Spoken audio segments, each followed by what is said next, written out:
What's up, everybody? It's your girl, Corin. And Faith. And welcome to For the Kingdom Podcast. If you're new here, we want to say welcome. If you're already part of the FTK family, thank y'all for coming back. Stay tuned, y'all. Mm-hmm. So, what's been going on? Let's catch up a little bit. All right, K-Dot. I got a surprise for you. A good one? Yeah. Okay, talk to me. Talk to me now. Hold on to your seat now.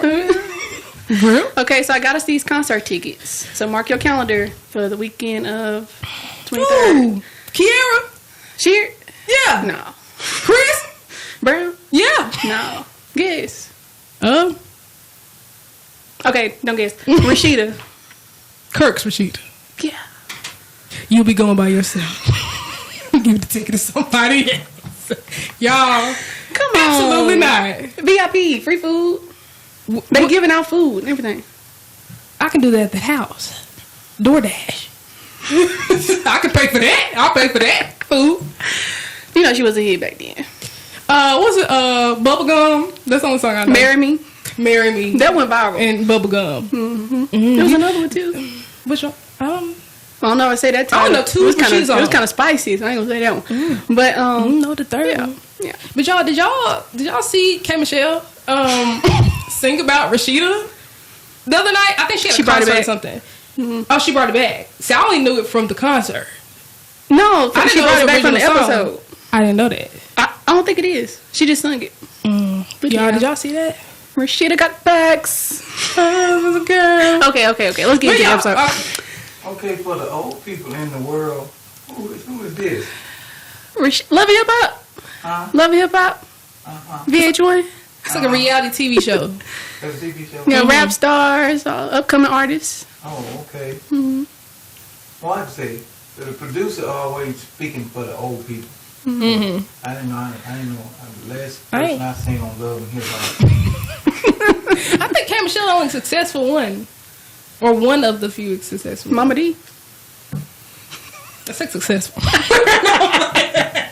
I'm just kidding. Okay. What we talking about today? We are talking about changes, y'all. I feel like it's actually the latter half of the year, and I feel like God is really doing a lot of changes for me towards the end of the year, when you really hear it more so towards the beginning of the year. So we want to talk about y'all changes, really just purpose over comfort, kind of navigating challenges of life, and God really calling you to the next season. Some realistic things that happen and things that you can expect, and just kind of talking, like deep diving into that. So let's get into it. What you want to talk about? So how have you seen, or how do you navigate changes when it comes to lifestyle?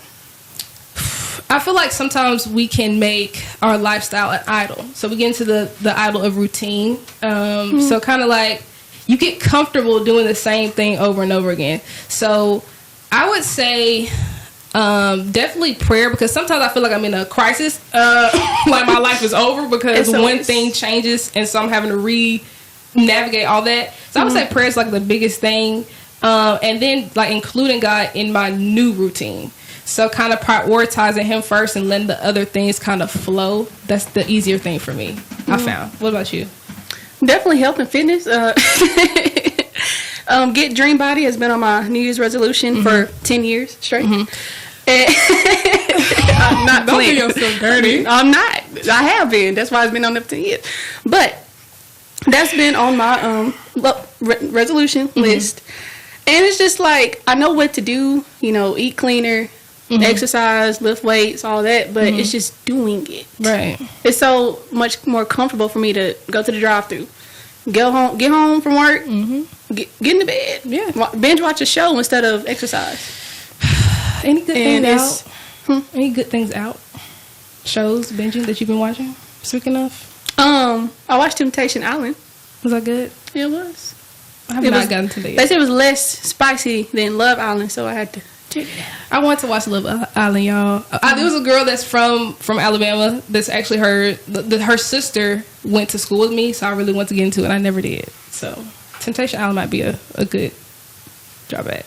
Well, if you can handle it. But yes, health and fitness. But it's like, if this is my goal, like, I don't just want to look good in the mirror, like what I see. I need to actually be healthy. Yeah. Make those changes, but it's just hard making it, like, adjusting to it. I know what I need to do. I know I need to do for my health, but why are you not doing it? Yeah, I had this actually happened yesterday. I have a goal of at least exercising every day of some sort. So whether it's walking, actually going to the gym, whatever. Yesterday, I was in my bed, and I usually walk my dog every evening. And I was so lazy. It wasn't even because I was necessarily tired. I just didn't want to get up and do it. And so I have goals kind of like you, like, okay, this is what I want to do, but getting out of that laziness or comfort of, okay, even when you don't feel like it, you know what you want to do. So actually getting up to do it. And I felt so much better actually doing it, which I feel like it's similar to what God kind of does with us. And he'll tell us to do something and we don't necessarily feel like it, but it's very beneficial. You know what I'm saying? So that's kind of how I relate to that part. And it's really self-sabotage. I mean, would you rather be uncomfortable working out every day and eating healthier, or uncomfortable and trying to hide your stomach in the pictures? Hello? In the group photo. Is comfort always a bad thing, though? I don't think it's a bad thing. I think it's like the whole, like, money isn't bad. It's not a sin to have money. It's a sin to love money. Like, the love of money is the root of all evil. I think the love of comfort can get you in trouble. Absolutely. Because when you start pursuing comfort and, like, you're lacking in work or your ministry and your health, like what we've been talking about, it's the love of comfort. Yeah. I'm with you on that. I think, like, when you allow yourself to be stagnant in the areas you need to be going on in. Yeah.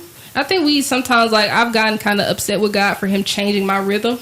Like, God, okay, it looked like this, my lifestyle looked like this, and now you want to change one thing, and now I'm ready to be holler and cry about it. When it's really, like you said, it's beneficial to press through those things because it produces something else. So I think that's happened with me too, like in my school life, navigating that type of lifestyle and the changes in that, and just seeing that there's growth to be made in all of that. So there's an end product in all of what God's doing in your lifestyle, kind of changing that. So can you expand on that with school? I would say every year, and everybody that's in college, y'all know that it kind of progresses as it keeps going on. And then too, you don't know what life will bring and what stuff will come with that. So I've had a lot of life changes that's affected my school. So kind of just, if you allow it, it can overtake you. Anything you go through, if it's a change, it can overtake you. So school has been, I think, the workload and things like that, it's kind of changed. I'll say my priorities will gotten away for the worse, because I would take those things from school and let it override my relationship with God. So I think learning how to be a good manager of time, knowing that not everything is God. Some things are just on you. So just being a better manager of time, I've had to do that and kind of change that up. So, yeah. And that's pretty extreme. But I see it also in, like, small things like music. Because I love rap. I used to love the ratchet music. All that. I did too. City Girls, Young Boy. Heavy on Lil Durk. Key Glock. Yeah.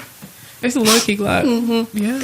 But now it's like making these changes and adjustments in my life with my relationship with God. It's like, okay, look, God sees what it's doing to my soul and my mindset. How I'm more aggressive when I listen to Young Boy. Right. How, like, road rage, it goes from a 1 to a 10. Yeah. You know? The God telling me to love my enemies, Young Boy saying off them. So. Splat. Yeah. Knock their head off. And, get back in blood. Yeah. Do you think that has it changed, though, in, like, the way you dress, too, maybe? Like, appearance-wise, do you think? You getting closer to God, or do you think it just stayed the same, kind of? Okay, not to down myself, Talk about but it. with the whole health goals and everything, not really. Because it's not that I don't think crop tops are cute or I think they're slutty. I'm not comfortable wearing them right now. Let me have a flat stomach. You gonna see me in a crop top. Y'all love me a good crop Not like top. no hair y'all. thing. I love me a good crop top. But I will say, going to the club and stuff in college, I was wearing more revealing stuff. The girls were out. Did I? No. Oh yeah. It really is. Can listen to secular music like y'all talking about? Can it cause you to disrespect yourself or degrade your Christian walk? Can it? I mean, when I listen to certain songs, like certain Chris Brown songs and Trey songs, I'm feeling a little frisky. Right. Absolutely. Especially before bed and stuff. I have a dream. You dream about? I'm good for that. Yeah. Yeah. Can it influence? I'm serious. I mean, can it interfere in your Christian walk? Cause I think so. Grandma and them, like we talked about the last time, didn't believe in listening to blues. We all determined. For the people that listen, we all determined. We ain't saying Grandma and them was wrong, but all music is not blues. What they call them. But can it degrade you, or can it influence you, degrade your Christian walk? I mean, anything can if you let it. But we need to stop putting all music into one category. Like there's a difference between secular music and carnal music. Carnal music, that's glorifying the stuff of the flesh, like lust, sex outside of marriage, offing people, drunkenness, all that stuff. Secular music, twinkle twinkle little star, Happy birthday. happy for real. Yeah. But can it bring something out of you that's not already in you? It brings something out of you that's not already in you. Most definitely. Because if you battle in the spirit of lust and you listen to a lustful song, it's just going to intensify. Hello? You might be more willing to act on it. I think, don't the Bible say what's in the heart will flow out? Yeah. So, yeah. Yeah, I definitely believe Like, that. you're a rapper person, put on some Young Boy. Hello? And he yelling and screaming about killing folks and fighting folks? Yeah. I used to listen to stuff like that in the morning time. I was listening to it on the way to church. Throw Some More by Ray Shrimp. But Mama said, you listen to that on the way to, I said, yeah, and I'm trying to, actually. I'm actually trying to, but you had me Well, I pause. told you about the story how I was on the way to church and my dad was driving, and I don't know what I was listening to. I know it was very much not appropriate, and I had it all the way up. That's when the iPhones, you could plug it in with them headphones. It wasn't no AirPods back then. It was the one you put in. You can hear it. And man, my dad said, "What is going on in the back seat?" And I was like, "Dad, I was just in that. That was normal for me." Is it the beat or is it the words? That makes like the impact why we like it, or I feel like, go ahead. sometimes it's bold. Yeah, that's what. Something. It's just the voice. Sometimes it's your voice. Like it just sounds. And if good it's with the relatable. song. Yeah. Like, I should have cheated when you got cheated on. You don't like the words. Hello. Or if you know, going through a little something and they talking about getting down, you relate to that a little bit more because you want to do it. Well, why are you talking? Because there will be people listening to or looking at our podcast, and I don't want them to think that we downgrading secular music, and we're not. Y'all said that last week. Will it bring something out of you that was already in you, that was already in there, and it cultivated the ground and it grew up. I asked, well, would it influence you or degrade your Christian walk? We are for the kingdom. We're talking about the things going on in the kingdom. We love Grandma and them. We ain't say Grandma and them was wrong. We were just saying there's more to it than all of it being blues. Now, I'm not gonna hold up the whole. With this being recorded, I'm not holding all of it. You can. I'm a musician. You can play something, and people can feel it, and it causes emotion, especially if they think they know the song and everything. You can play something secular, and people feel it. When I hear music degrading, I had a mama, I got a wife, I got a daughter, and I got a granddaughter. And I don't want them degraded in music, you know. So that's what I was saying. In the kingdom, in your Christian walk, y'all Christian walk, you know, you personally shouldn't listen to something that's going to cause you to stumble. I ain't teaching, I'm just talking. No, I hear you. I hear you. Let them cook. And everything you saying here, I ain't teaching, I'm just talking. So how do relationships work with purpose over comfort? Definitely, God will, I'll say, align you with the proper people. I know for me, it's hard to sometimes let go when you're in seasons of transition, because it could be history, you just known that person for a long time, or you could actually really have just met them and it's just you have a close bond. So I think it's definitely hard for me, because I'm actually going through that currently, kind of changing, and God kind of calling me away from certain things. So I don't know, I really can't answer that right now because I think I'm going through it. So I don't know how to really answer. So how do you know that God's not saying be the light instead of just cut them? Well, not cut them off, but well, this is the thing. This is how I feel about it. If that person, it's one of two things. If that person is pulling you away from Christ, then you probably shouldn't be around them if they're pulling you away. Or it could go the flip version and say, okay, well, you're not where you need to be. So their influence is greater than the influence that God is giving you.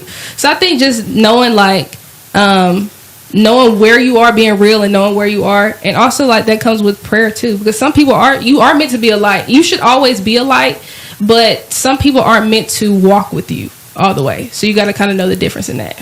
Yeah, I definitely think you're being insulted, or like, y'all don't want to go out tonight. Oh, you lame. Jeez. Ouch. Had that before, but Yeah. you like stuff like that. If they're trying to belittle you because you're making different lifestyle changes, like you're not judging them, condemning them, that type of thing. Yeah. I think some things are good things, but it's not always godly things, and that's okay. Like you can say, I love how most of my friends, they say, like, if I don't want to do something, go to a club or get a drink, like, okay, do you, Faith? Like, let's get lunch next week. See, Simple stuff. No beef, no nothing. And, but if God's telling you to distance fully, like, hey, do it. Do you have an example of that though, of like where you had to separate yourself and they kind of treated you? You say you did, but what was do you want to elaborate on that? I mean, it was just, I don't know. I don't think it's like it was beef, like I don't like you. It's like sometimes people, they look at the fact you don't have to go to the club to feel like sustained, I guess. Like you can be chilling at home, like I can't do that. I feel like I need to go out and get certain kinds of attention and do certain things. It's not so much as like I hate you, like you don't want to go out no more. It's just seasons change. You know what I'm saying? And it's like experiencing real peace. Like I'm not bored. I'm peaceful. She taught me that, y'all, because I used to be like, my life is so boring. She'd be like, no, it's peaceful. I was like, right. Now, don't get me wrong. I was having a time in the clubs. Oh, for sure. I was. We went, y'all. Y'all got a little sneak peek of that last season, but we did go. Did we enjoy it though? Without doubt. Yeah. Malibu pineapple. Y'all, that strip was something serious. I think we had to run across the street or something because it was getting crazy. So did everything but strip on that strip. T-Town, man. T-Town something serious, y'all. Yes. Ooh, Jesus. But, with me, with friendships, it's not comfortable for me taking accountability. Ooh. Like, it's so hard for me to say, I'm sorry, or, like, apologize. And I don't think it's a pride thing. Let me know if it is. I think it's more so of an embarrassment thing. Like, every time I fall short in a friendship, like, it's like, dang, I really did that. I really didn't text back for, like, a week or two. I left that person on delivered on social media. And it's like, take accountability. Like, hey, I'm sorry that I didn't respond to this. That was on me. I think you've taught me that, Faith, honestly, in our relationship, because I'll do the same thing. I'll be like, oh my goodness, I didn't text you back. Or you would do that to me, which kind of made me grow in a way to do the same thing back. You know what I'm saying? Like, or to extend that to other people. So, or worse, talking about a friend behind her back. Like, it's so much more comfortable just to not talk anymore about it. True. Instead of saying, hey, I'm sorry I said that. I'm sorry I did that. I'm sorry I betrayed your trust. Yeah. And a lot of times it is pride, too. Yeah, I would say the situation you're talking about, the first one, about how, like, it's just embarrassment. I wouldn't say that's a pride thing. I just think Because I'm the same way. So I don't really know the word for that because I'm the same way. Either way, it's awful. But I have been prideful. Like, it's just, you just don't want to say it. For whatever reason. But if you're going to have a purposeful friendship, you need to learn how to take accountability because no relationship is perfect. You're going to fall short, they're going to fall short. But as long as you use it as a method to make the relationship stronger, like become better from it, that's a purposeful friendship. I have a question though. So, why are you all getting nervous? Do you feel like loyalty should triumph God's will? Meaning, like if you're in a friendship and y'all have always been good friends, right? They ain't never did nothing to you. You ain't never did nothing to them. They're always there for you. They always support you. But it's just time for y'all to maybe to shift into different seasons. Like growing apart. Yes. Like, how do you feel about that? It's hard. Yeah. Because there wasn't no falling out. Like, That's she took my man. No.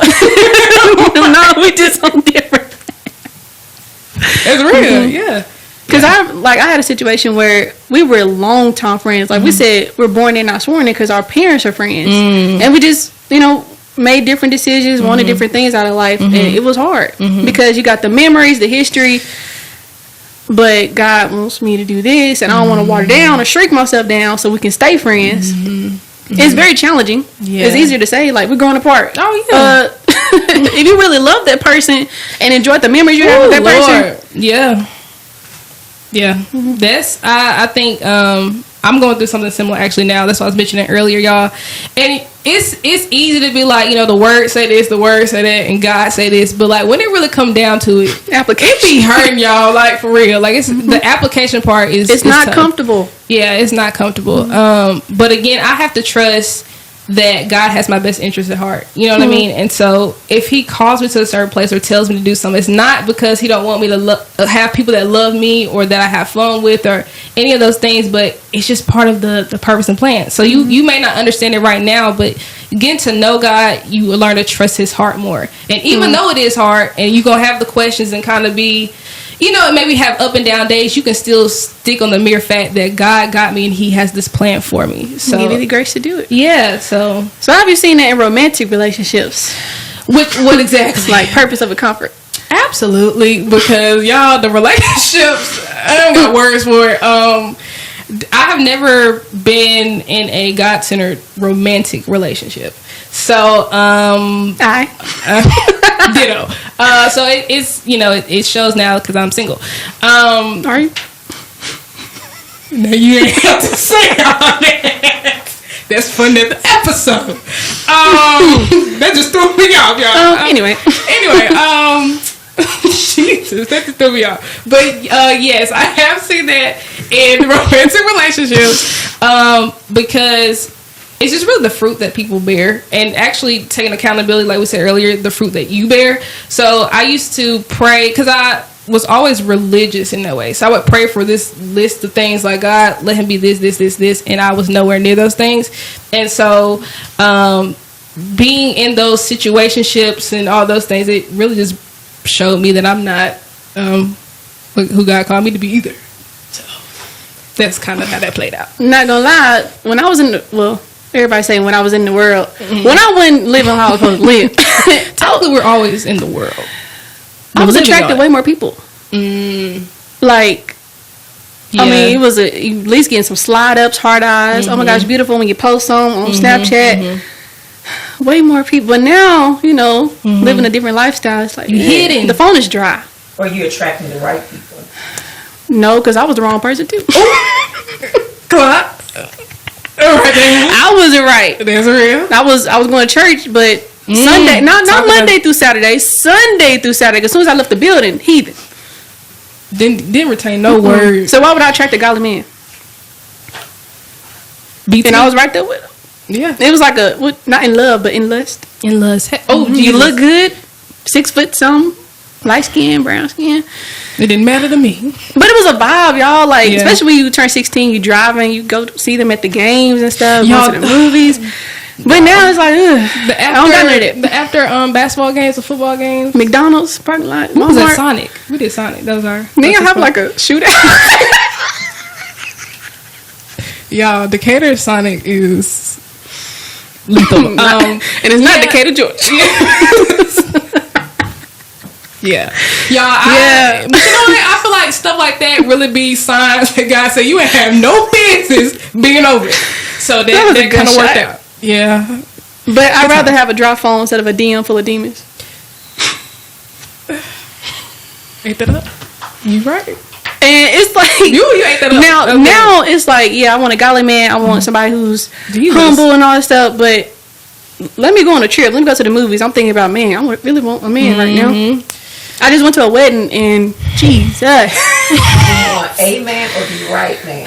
The right man. Right, want the right man, but the A mans be looking good in the moment. The A mans. They be having the A man like when you end a prayer. No.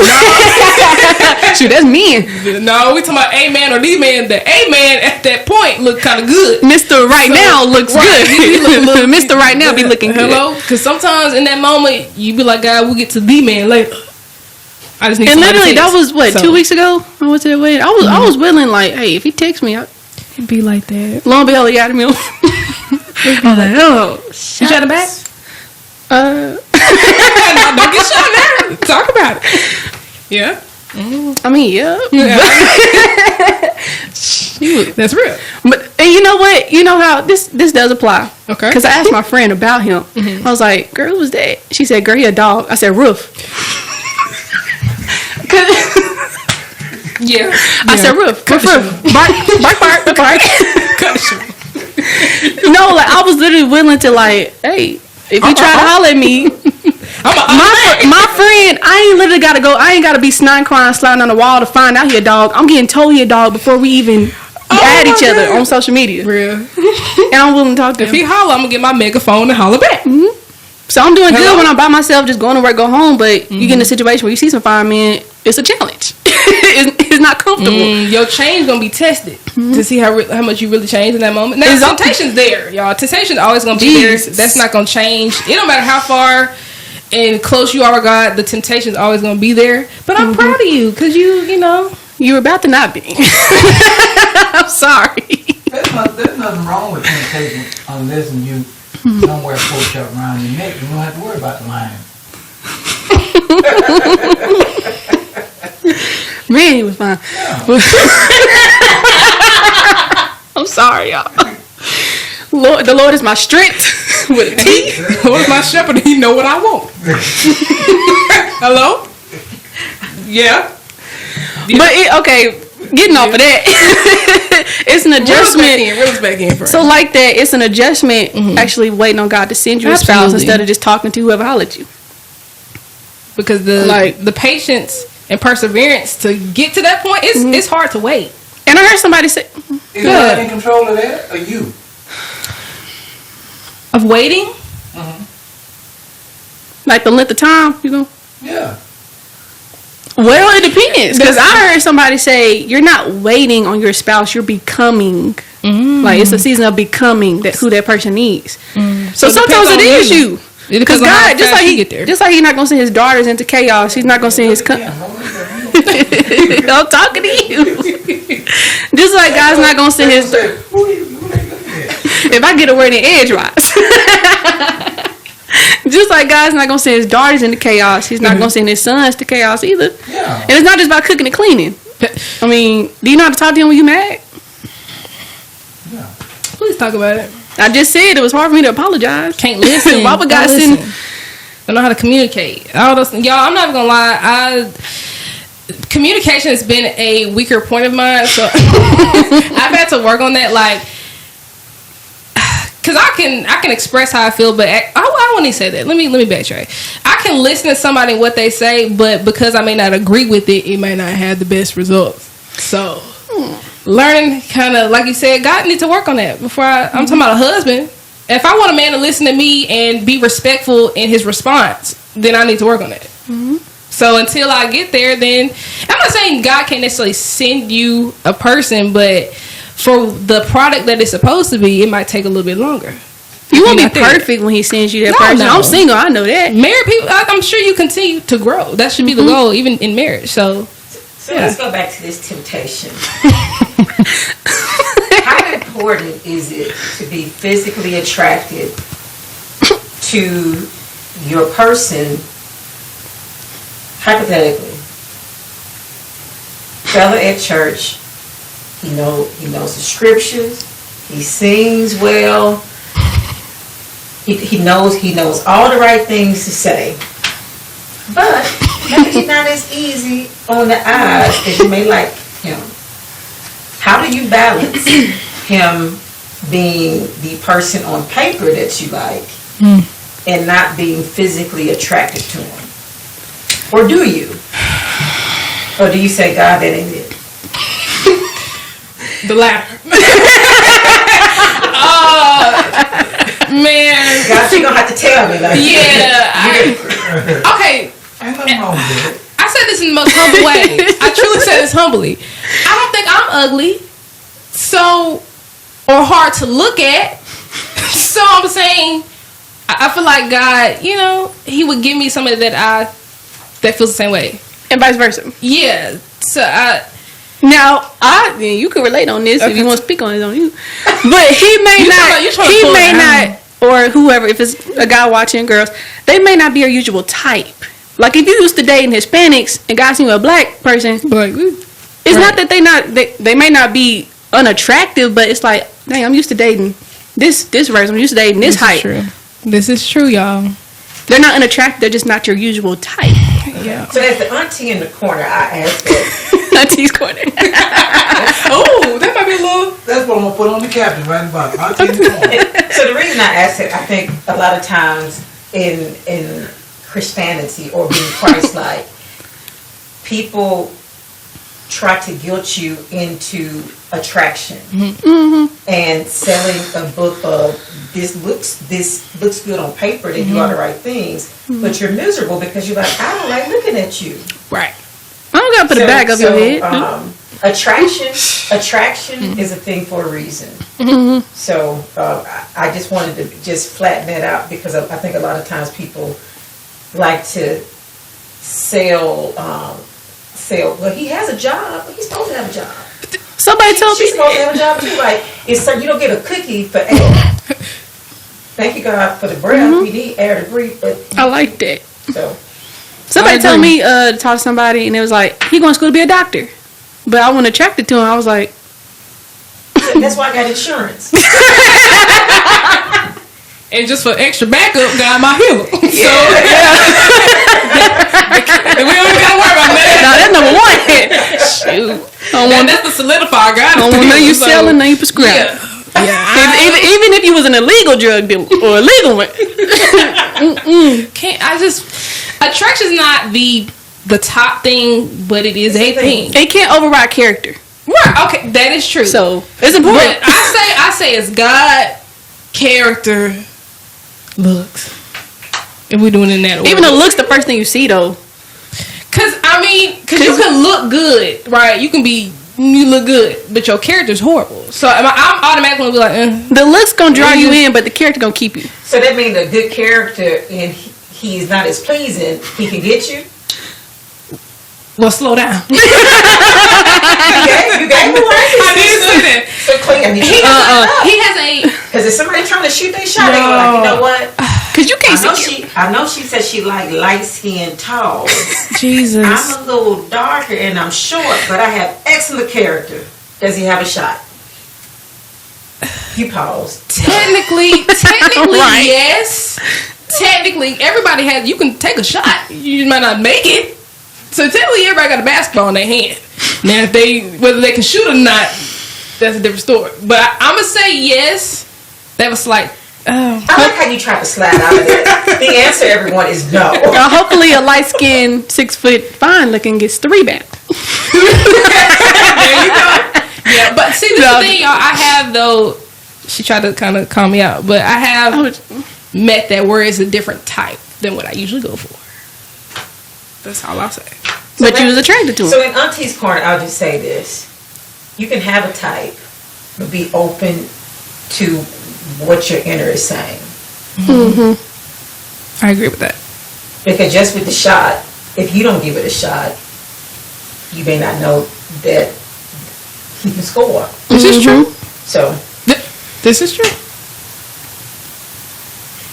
So earlier you mentioned being embarrassed, and I heard the word discomfort. Do you think it's a world where you can choose to take that feeling and allow it to be something that you need to work on and change instead of staying in embarrassment? From a spiritual perspective, I think about, like, God tells us to be bold, be courageous.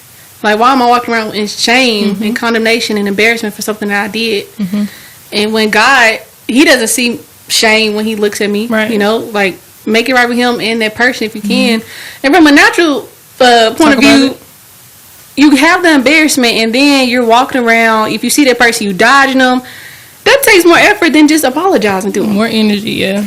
So when you said that, it made me think of sports and practice. If you don't start practicing getting over the embarrassment, how do you ever overcome it? Right. Right. So if you choose to look at it in a way that makes you better and say, okay, God, what am I supposed to see? Then it's no longer embarrassing. And you can graduate to the next phase. It's kind of the same thing with the podcast, y'all. Like, if y'all see when we started, Side by side, we need it. Jesus.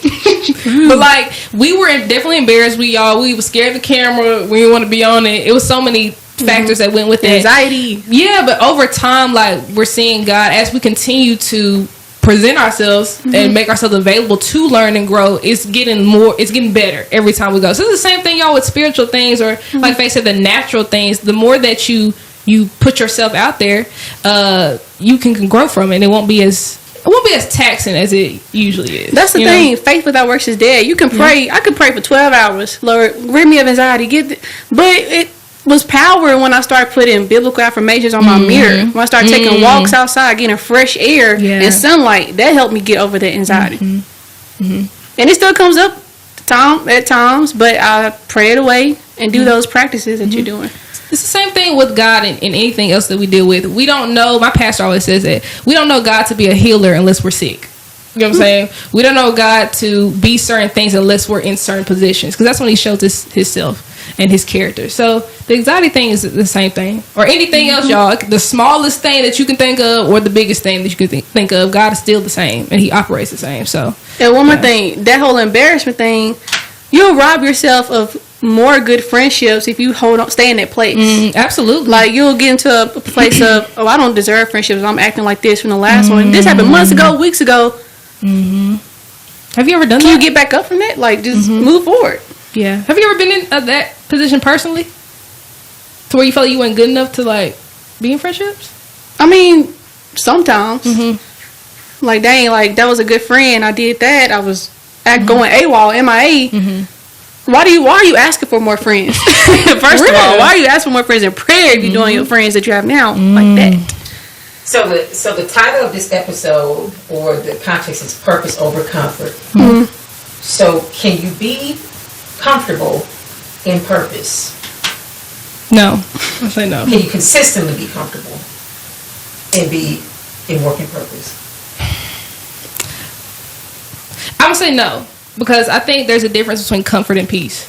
And so peace is something that is sustainable. That is what carries you, and that only comes from God. That only comes from within. So peace is not based off the circumstance. It's just based off of God and who he is. But comfort, that can come and go. I can be in my bed comfortable right now, but I have to get up for work. That's uncomfortable. You know what I'm saying? So that's not going to always last. So I would say no. It's not sustainable. But you can't have peace and just know that, okay, even though these things are going on, I'm still, my head's above the water. Like, I can still be okay, going through that stuff.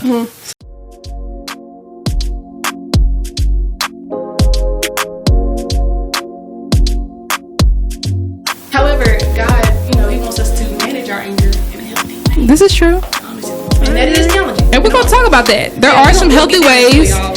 Well, I feel like, now that's another story, because turn the other cheek, right? that's what the Bible's saying. I can't argue with Bible, but I'm saying if somebody sit up there and slap you, you're supposed to smile and just be. Well, I feel like I've had. Now that's another story, because turn the other cheek, right? that's what the Bible's saying. I can't argue with Bible, but I'm saying if somebody sit up there and slap you, you're supposed to smile and just be like.